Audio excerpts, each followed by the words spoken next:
ايه الافكار اللي المفروض تيجي في بالي وانا بصلي عشان ابقى خاشع؟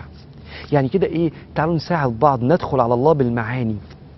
والحقيقة ان دي اجابة السؤال ده مش سهل، لان كل ما الانسان كان عارف ربنا سبحانه وتعالى، كل ما كان مدرك هو داخل بين ايدين مين، كل ما كان عنده استحضار لربنا. لكن العلماء كتبوا في الكتب كلام جميل عن المشاعر اللي بتبقى جوه قلب الانسان وداخل على ربنا.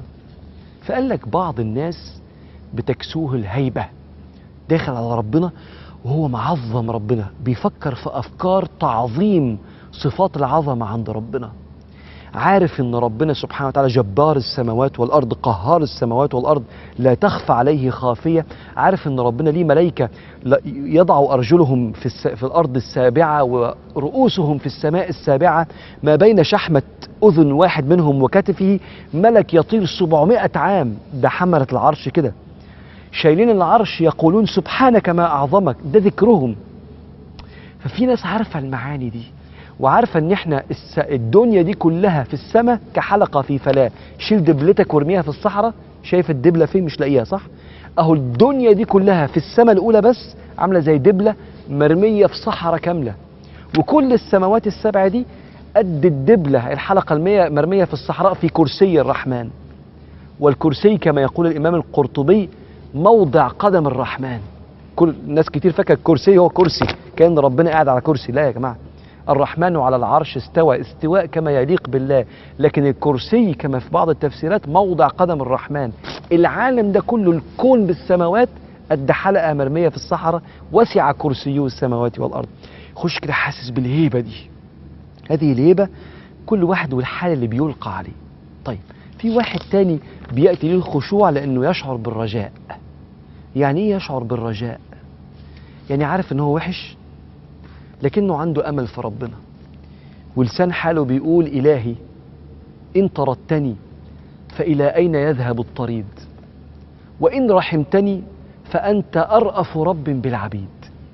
هو قلبه بيقول كده من جوه، هتطردني أروح لمين؟ طب لما أنت ما تغفرليش يا رب أروح لمين أقول له سامحني وأنا ماليش غير رحمتك؟ قل لمن ما في السماوات والأرض، قل لله كتب على نفسه الرحمة، أوجب على نفسه الرحمة. ما حدش يقدر يفرض حاجة على ربنا، لكن ربنا هو اللي أوجب على نفسه الرحمة. إن رحمة الله قريب من المحسنين، لسه قاريها على حيطة من الحيطان هنا، قريبة من عباده سبحانه وتعالى. فهو داخل بالمعنى ده كده، أنا وحش بس هو جميل، أنا قليل الأدب بس هو رحمن سبحانه وتعالى، أنا مقصر وهو هيجبر التقصير ده، وهو أنا بنسى وهو دايما فاكرني بكل خير سبحانه وتعالى. إذن معنى الرجاء ان انا ربنا مش هيخيب ظني ومش هيرد دعوتي، ده معنى كل ما تفكر فيه كده تحس انك انت قريب من ربنا ويجي لك الخشوع. بعض الناس يذهب الى الله سبحانه وتعالى بالحياء، يفكر في ذنوبه ويفكر في نعم ربنا ويقول الحمد لله رب العالمين، الحمد لله بحمد ربنا على نعم مش عارف اعدها، وانا كمان سيئاتي ما تتعدش. يعني انا مش عارف اعد نعم ربنا وكمان سيئاتي انا كمان ما تتعدش. طب يعني ازاي؟ يعني داخل على رب اداني حاجات ما تتعدش وانا مديله سيئات ما تتعدش، طب اقول له ايه؟ طيب فداخل بالمشاعر دي، داخل بمشاعر اللي عارف انه ياما صلى صلوات وهو بيفكر في 100 حاجه غير ربنا، وياما سجد بيقول سبحان ربي الاعلى وهو بيفكر في بنات وبيفكر في خروجات وبيفكر في شغله، مع انه في اقرب موضع من الله سبحانه وتعالى. هو داخل بالمعنى انا الوحش وربنا سبحانه وتعالى اللي من عليا بكل اللي طلبته واللي ما طلبتوش كمان، فبيملأ قلبه بالحياء. هذا الحياء ربنا بيحبه، والرجاء ربنا بيحبه، والهيبة ربنا بيحبها، وانت ونصيبك. بس ادعي قبل الصلاة كده ان ربنا يمن عليك بمعنى من المعاني دي.